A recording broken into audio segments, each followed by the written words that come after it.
Hello friends, आपका स्वागत है हमारे यूट्यूब चैनल स्टडी 15 पर।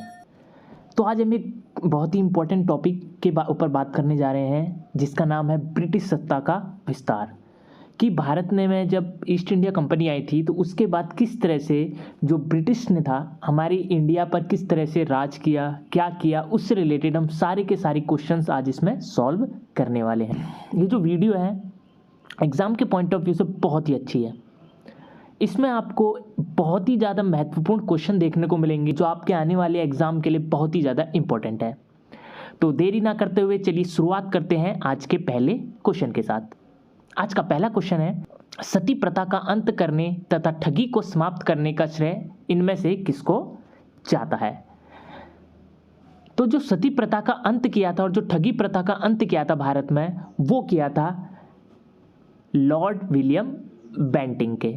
तो लॉर्ड विलियम बेंटिंक थे जिन्होंने भारत में सती प्रथा और ठगी प्रथा को समाप्त किया था।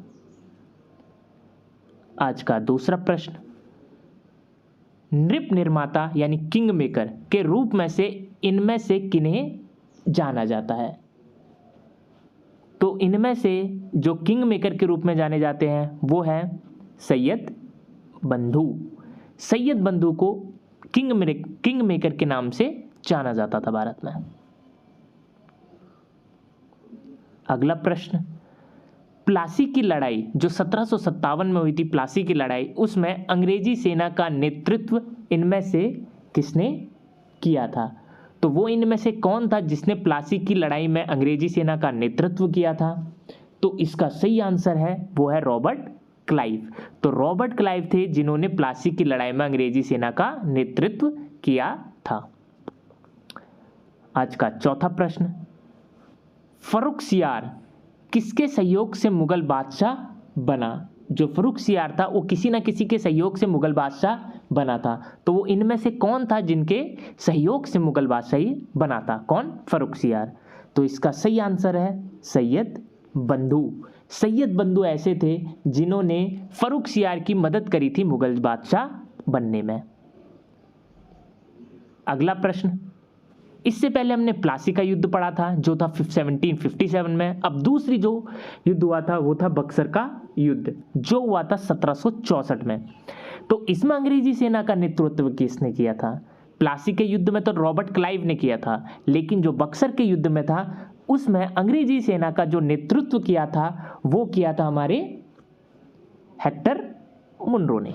हेक्टर मुनरो ने बक्सर के युद्ध में अंग्रेजी सेना का नेतृत्व किया था। अगला प्रश्न, बहादुर शाह प्रथम की मृत्यु के बाद जहादर शाह मुगल सिंहासन पर आसीन हुआ।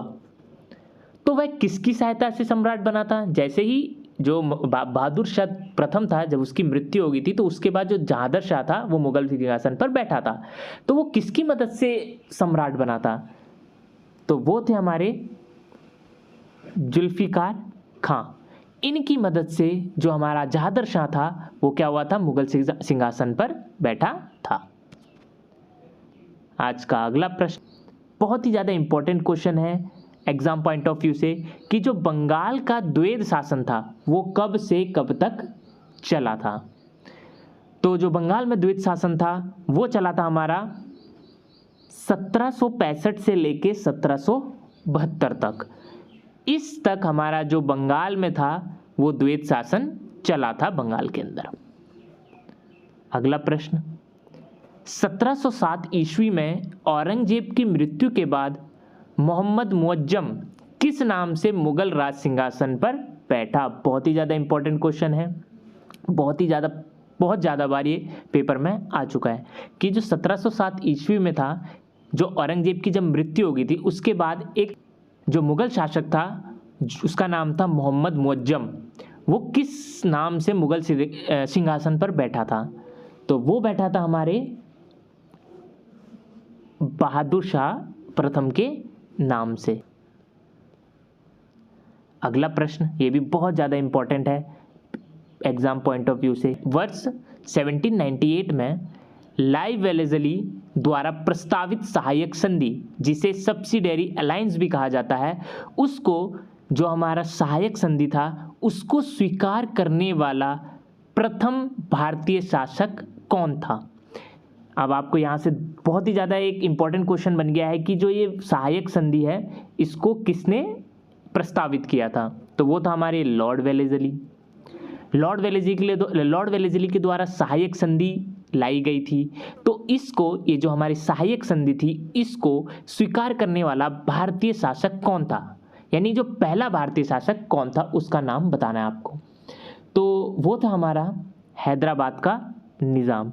तो हैदराबाद का निज़ाम जो था उसने सबसे पहले सहायक संधि को स्वीकार किया था।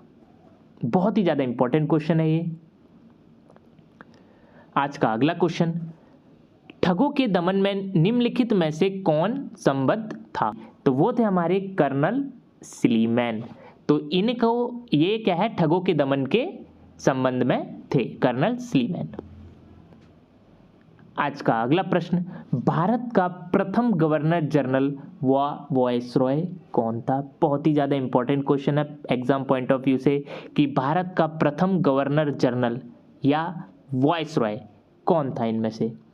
तो वो था हमारा Lord Canning. Lord Canning Bharat का प्रथम गवर्नर जनरल या वायसरॉय था। आज का अगला प्रश्न, ब्रिटिश भारतीय राज्य क्षेत्र का अंतिम प्रमुख विस्तार हुआ, यानी ब्रिटिश भारतीय राज्य क्षेत्र का जो अंतिम प्रमुख विस्तार किसके समय पे हुआ था वो आपको बताना है। तो ये हुआ था हमारे डलहौजी के समय में। डलहौजी के समय में ही जो ब्रिटिश भारतीय राज्य क्षेत्र का अंतिम विस्तार हुआ था। आज का अगला प्रश्न, तीसरे आंग्ल मैसूर युद्ध को रोकने के लिए टीपू सुल्तान ने अंग्रेजों के साथ कौन सी संधि की? बहुत ज़्यादा इंपॉर्टेंट क्वेश्चन है कि जब तीसरा आंग्ल मैसूर युद्ध चल रहा था तो उसको टीपू सुल्तान ने रोकने की कोशिश की थी। तो रोकने की कोशिश में उन्होंने अंग्रेजों के साथ संधि की थी। तो उस संधि का क्या नाम था? तो उस संधि का नाम था श्रीरंगपट्टनम। श्रीरंगपट्टनम की संधि के साथ जो हमारा तीसरा आंग्ल मैसूर युद्ध हुआ था वो समाप्त हुआ था, जिनमें टीपू सुल्तान ने अंग्रेजों के साथ श्रीरंगपट्टनम की संधि की थी। आज का अगला प्रश्न, निम्नलिखित भारतीय शासकों में से कौन था जिसने विदेशों में आधुनिक पद्धति से दूतावास स्थापित किए थे? बहुत ज़्यादा इंपॉर्टेंट क्वेश्चन है। मैं ये क्या बोल रहा हूँ, जितने भी मैंने क्वेश्चंस लिए हैं ये बहुत ही ज़्यादा इंपॉर्टेंट है एग्जाम पॉइंट ऑफ व्यू से, तो बहुत ही ज़्यादा इंपॉर्टेंट है। तो ये जो क्वेश्चन है कि इसमें जो विदेशी धरती थी वहाँ पर आधुनिक पद्धति से इन्होंने दूतावास क्या किया था, स्थापित किया था। तो वो कौन था? वो था हमारा टीपू सुल्तान। टीपू सुल्तान था जिसने विदेशों में आधुनिक पद्धति से दूतावास स्थापित किया था। अगला प्रश्न, राज्यशय हड़प नीति या जब्ती सिद्धांत, जिसको कहा जाता है डॉक्ट्रिन ऑफ लैप्स, इसको किसने लागू किया था? बहुत ही ज़्यादा इंपॉर्टेंट है कि जो डॉक्ट्रिन ऑफ लैप्स था यानी राजशय, हड़प नीति और जब्ती सिद्धांत, इसको किसने लागू किया था? तो इसको लागू करने वाला था लॉर्ड डलहौजी। लॉर्ड डलहौजी के द्वारा इस सिद्धांत को लागू किया था।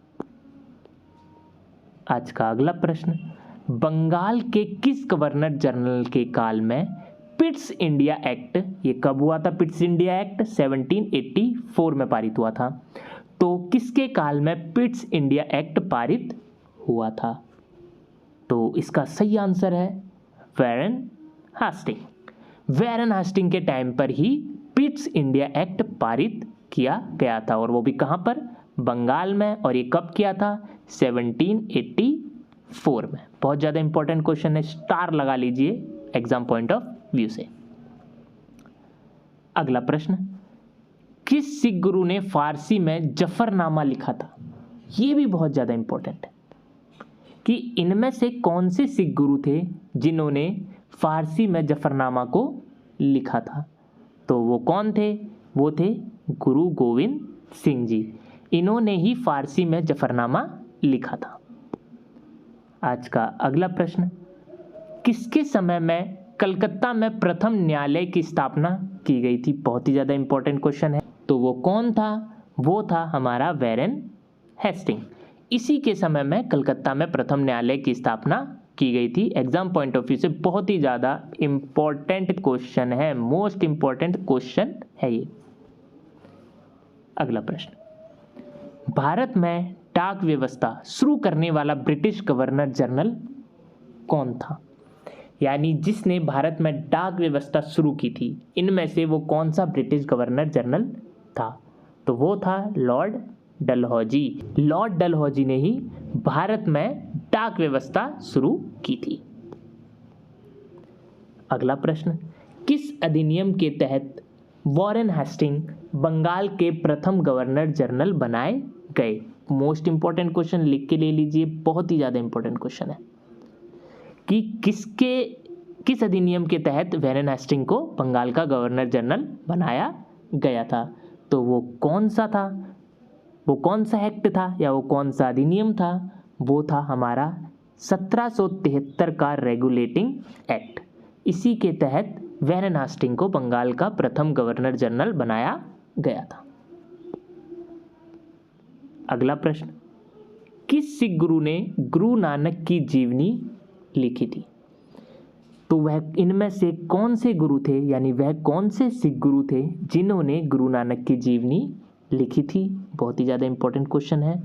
तो वो थे हमारे गुरु अर्जुन देव जी। गुरु अर्जुन देव ने ही गुरु नानक की जीवनी लिखी थी।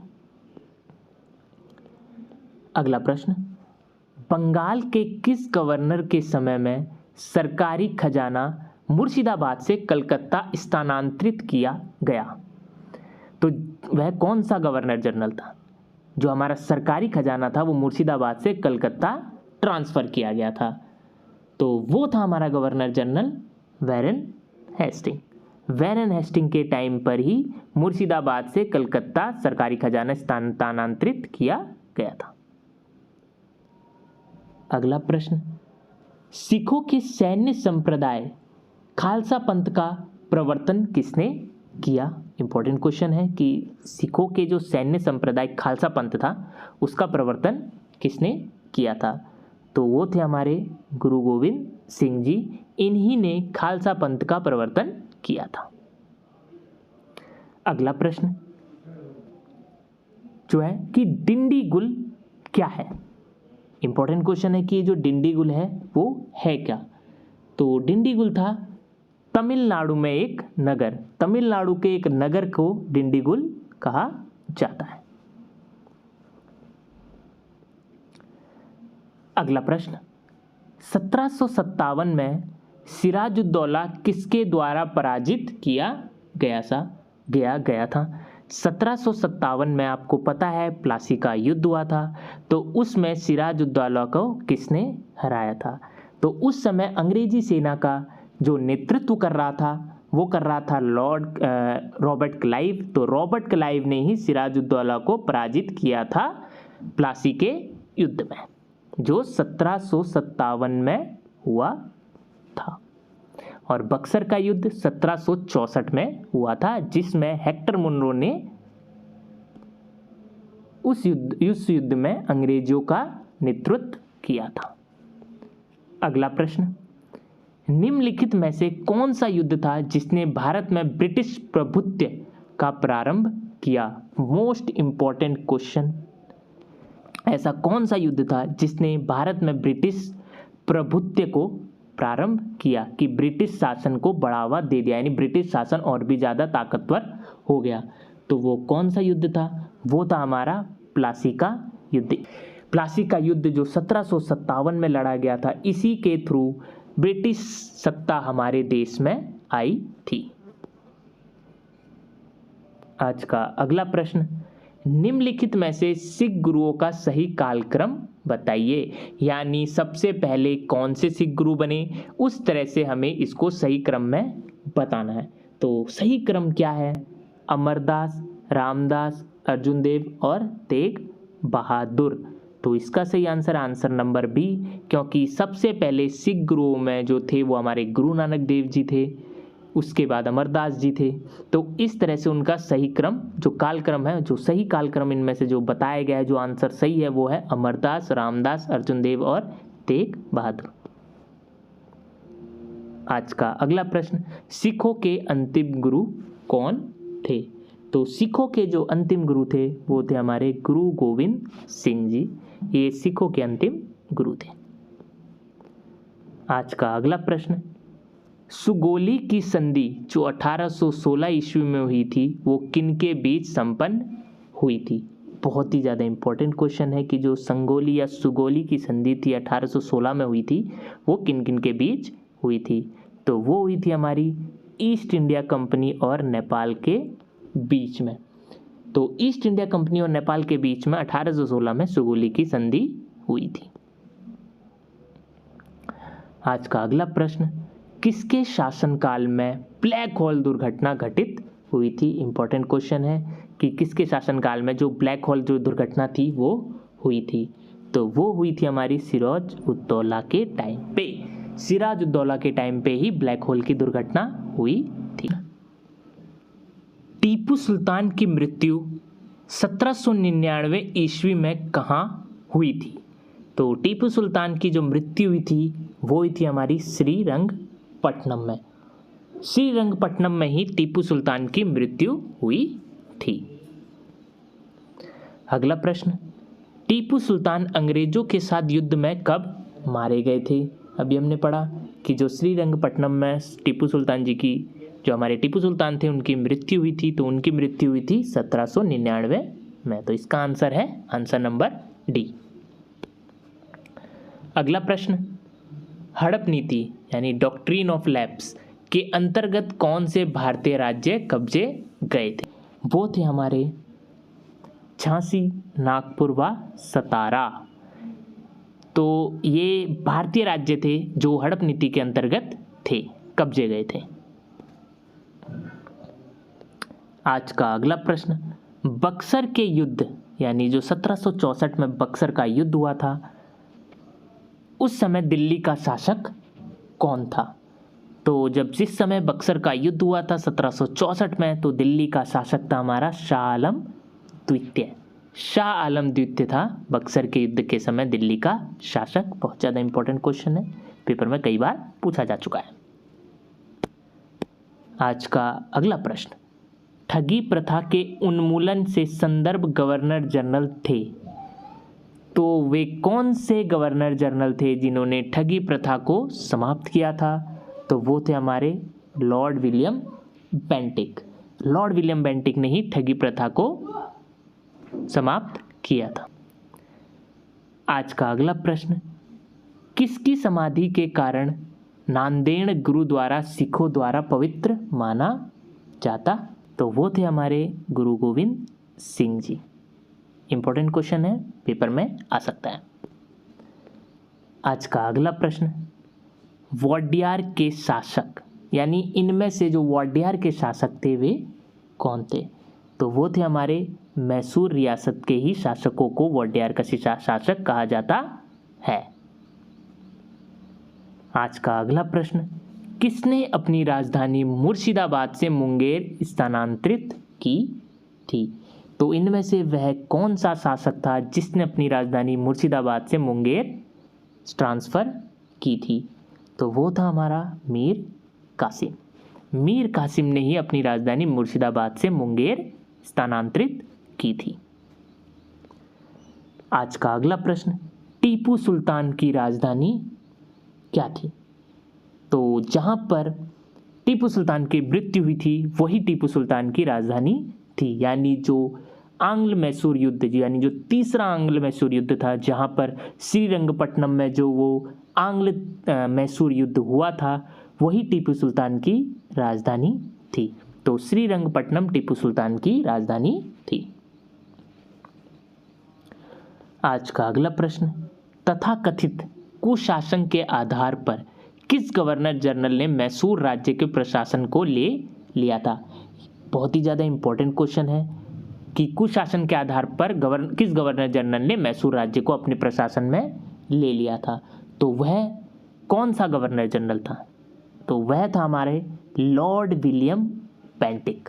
लॉर्ड विलियम बेंटिक ने ही कुशासन के आधार पर मैसूर राज्य को अपने प्रशासन यानी अपने कब्जे में ले लिया था कुशासन के आधार पर। आज का अगला प्रश्न, आज का अगला प्रश्न, क्लाइव को बंगाल का गवर्नर जनरल कब बनाया गया? 1758 में रॉबर्ट क्लाइव को बंगाल का गवर्नर जनरल बनाया गया। अगला प्रश्न, रणजीत सिंह किस मिसल से संबंधित थे? बहुत ही इंपॉर्टेंट क्वेश्चन है एग्जाम पॉइंट ऑफ व्यू से कि जो रणजीत सिंह थे वह किस मिसल से संबंधित थे। सुखर चकिया मिसल से हमारे जो रणजीत सिंह थे वो संबंधित थे। अगला प्रश्न, स्वतंत्र भारत का प्रथम गवर्नर जनरल कौन था? भारत का यानी स्वतंत्र भारत का जो प्रथम गवर्नर जनरल था वो था हमारे लॉर्ड माउंटबेटन। अगला प्रश्न, 1 नवंबर 1858 को महारानी विक्टोरिया का घोषणा पत्र इलाहाबाद में पढ़कर किसने सुनाया था? तो इसका सही आंसर है लॉर्ड कैनिंग। लॉर्ड कैनिंग ने ही 1858 में जो महारानी विक्टोरिया का घोषणा पत्र था वो कहाँ से पढ़कर सुनाया था? वो सुनाया था इलाहाबाद से। और वो किसने सुनाया था? वो थे हमारे लॉर्ड कैनिंग। अगला प्रश्न, द्वैत शासन नीति को किसने समाप्त किया था? द्वैत शासन नीति को समाप्त करने का श्रेय जाता है वैरेन हेस्टिंग को। वैरेन हेस्टिंग ने ही द्वैत शासन को समाप्त। अगला प्रश्न, सबसे अधिक निर्णायक युद्ध जिसने अंग्रेजों के भारत प्रभुत्व को संस्थापित कर दिया था वह कौन सा युद्ध था? तो सबसे अधिक निर्णायक युद्ध था जो वो था हमारा बक्सर का युद्ध। इस ही ने ये सबसे ज़्यादा निर्णायक युद्ध माना जाता है अंग्रेजों का, जिसने भारत में अंग्रेजों का जो प्रभुत्व था उसको बढ़ा दिया था। बक्सर के युद्ध में अंग्रेजी सेना का नेतृत्व किसने किया था? तो वो थे हमारे हेक्टर मुनरो। उन्होंने ही बक्सर के युद्ध में अंग्रेजी सेना का नेतृत्व किया था। अगला प्रश्न, अंग्रेजों का सर्वाधिक विरोध किसने किया था? तो अंग्रेजों का सबसे ज़्यादा विरोध मराठों ने किया था। मराठों ने ही अंग्रेजों का सर्वाधिक विरोध किया था। आज का अगला प्रश्न, किस सिख गुरु ने विद्रोही राजकुमार खुसरो की सहायता धन एवं आशीर्वाद से की थी? तो उस टाइम पे यानी जो राजकुमार खुसरो थे उस टाइम पे सिख गुरु कौन से थे? बहुत ही ज़्यादा इम्पोर्टेंट क्वेश्चन है। तो वो थे हमारे गुरु अर्जुन देव। इन्होंने ही राजकुमार खुसरो की सहायता धन एवं आशीर्वाद से की थी। आज का अगला प्रश्न, ब्रिटिश सरकार भारतीयों को आधुनिक शिक्षा देना चाहती थी, तो इनमें से उनका उद्देश्य क्या था? जब ब्रिटिश सरकार भारतीयों को आधुनिक शिक्षा देना चाहती थी तो उनका मेन उद्देश्य था भारत में अपनी राजनीतिक सत्ता की नींव सुदृढ़ करना। तो इसलिए वो आधुनिक शिक्षा भारतीयों को देना चाहते थे। अगला प्रश्न, निम्नांकित में से कौन सुमेलित नहीं है? तो इनमें से कौन अनमैचिंग है, यानी कौन सा सुमेलित नहीं है उसको आपको बताना है। तो लॉर्ड हेस्टिंग क्या उस टाइम पे द्वितीय आंग्ल मराठा युद्ध में यही थे? लॉर्ड बेंटिंग 1829 का जो 17वां रेगुलेशन था उसमें थे। लॉर्ड कॉर्नवालिस जो स्थायी बंदोबस्त से रिलेटेड थे कि लॉर्ड वेलेजली सहायक संधि प्रणाली से थे। तो जो इसका सही आंसर है जो सुमेलित नहीं है वो है लॉर्ड हेस्टिंग जो द्वितीय आंग्ल मराठा युद्ध में थे। तो ये आंसर गलत है। आज का अगला प्रश्न, तो यानी प्रशासनिक अव्यवस्था जिसको कुशासन कहा जाता है उसके आधार पर डलहौजी ने किस राज्य को ब्रिटिश साम्राज्य में मिलाया था? तो ऐसा कौन सा राज्य था जिसने डलहौजी ने कुशासन के आधार पर ब्रिटिश साम्राज्य में मिलाया था? तो वो था हमारा अवध।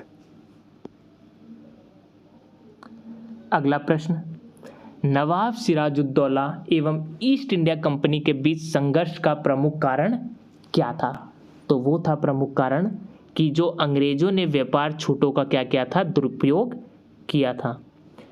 अंग्रेजों ने व्यापार छूटों का दुरुपयोग किया था जिसके फलस्वरूप सिराजुद्दौला और ईस्ट इंडिया कंपनी के बीच में संघर्ष हुआ था। अगला प्रश्न, आदि ग्रंथ किसने संकलित किया था? बहुत ही ज़्यादा इंपॉर्टेंट क्वेश्चन,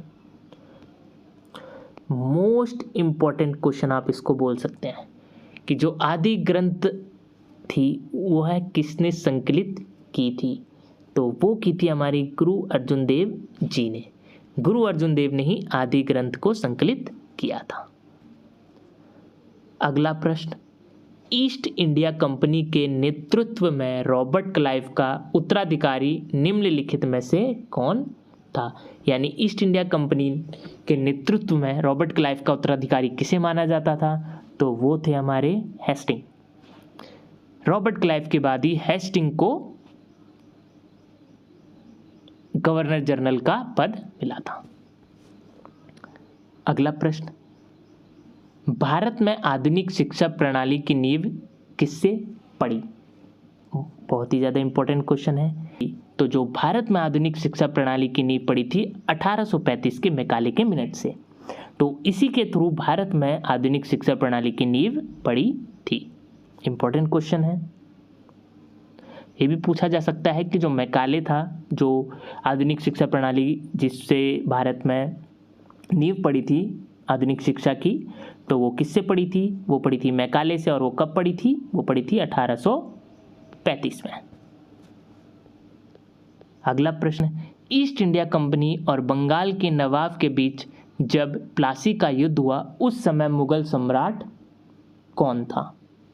इंपॉर्टेंट क्वेश्चन है। ये भी आ सकता है कि जो प्लासी का युद्ध कब हुआ था? प्लासी का युद्ध हुआ था 1757 में। और ये किस किस के बीच में हुआ था? ये किस किस के बीच में हुआ था? ये हुआ था सिराजुद्दौला और रॉबर्ट क्लाइव के बीच में। तो उस टाइम पे जो मुगल सम्राट था वो कौन था? तो वो था हमारा अजीजुद्दीन आलमगीर द्वितीय। ये हमारा उस टाइम पे मुगल सम्राट था जिस समय प्लासी का युद्ध हुआ था। आज का अगला प्रश्न, भारत में ईस्ट इंडिया कंपनी की सफलता का क्या राज था? जो भारत में जो ईस्ट इंडिया कंपनी आई थी उसको बहुत ज़्यादा सफलता मिली थी, तो उनमें से वो प्रमुख कारण क्या था जिसके through east India company Bharat में सफल हुई थी? कंपनी की सेना को पश्चिमी प्रशिक्षण मिला था क्योंकि उनके पास क्या था? आधुनिक हथियार थे। भारतीय सैनिकों में राष्ट्रीय भावना की कमी थी या अभाव था, और भारत में राष्ट्रीय भावना की कमी थी। तो ये तीनों के तीनों क्या थे? उसके कारण थे, जिसके कारण क्या हुआ? ईस्ट इंडिया कंपनी को भारत में सफलता मिली थी। तो इसका सही आंसर है उपयुक्त तीनों। आज का अगला प्रश्न, निम्नलिखित में से अवध के स्वायत्त राज्य का संस्थापक कौन था? का जो राज्य है उसके संस्थापक कौन थे? तो उसके संस्थापक थे सादत खान, जिनको बुरहान उल मुल्क भी कहा जाता है, यानी सादत खान बुरहान उल मुल्क। अगला प्रश्न, निम्नलिखित में से ब्रिटिश सरकार का वह गवर्नर जनरल कौन था जिसने भारत में डाक टिकट शुरू किए थे? तो भारत में जो डाक व्यवस्था थी उसे शुरुआत करने का श्रेय किसे जाता है? लॉर्ड डलहौजी को। भारत में डाक टिकट भी शुरू करने का जो श्रेय जाता है वो जाता है लॉर्ड डलहौजी को ही। आज का अगला प्रश्न और अंतिम प्रश्न, भारत में निम्न वायसरॉय में से किसके काल में Indian penal code, civil procedure code और क्रिमिनल प्रोसीजर कोड पारित किए गए थे? तो किस वायसरॉय के टाइम पे ये किए गए थे? बहुत ही ज़्यादा इंपॉर्टेंट क्वेश्चन है। Penal code, civil procedure code और क्रिमिनल प्रोसीजर कोड, तो ये किस वायसरॉय के टाइम पर इन्हें पारित किया था? तो वो थे लॉर्ड कैनिंग। लॉर्ड कैनिंग इन्हीं के टाइम पे penal code, civil procedure code और क्रिमिनल प्रोसीजर कोड पारित किए गए थे। तो ये थे मोस्ट 60 इंपॉर्टेंट क्वेश्चंस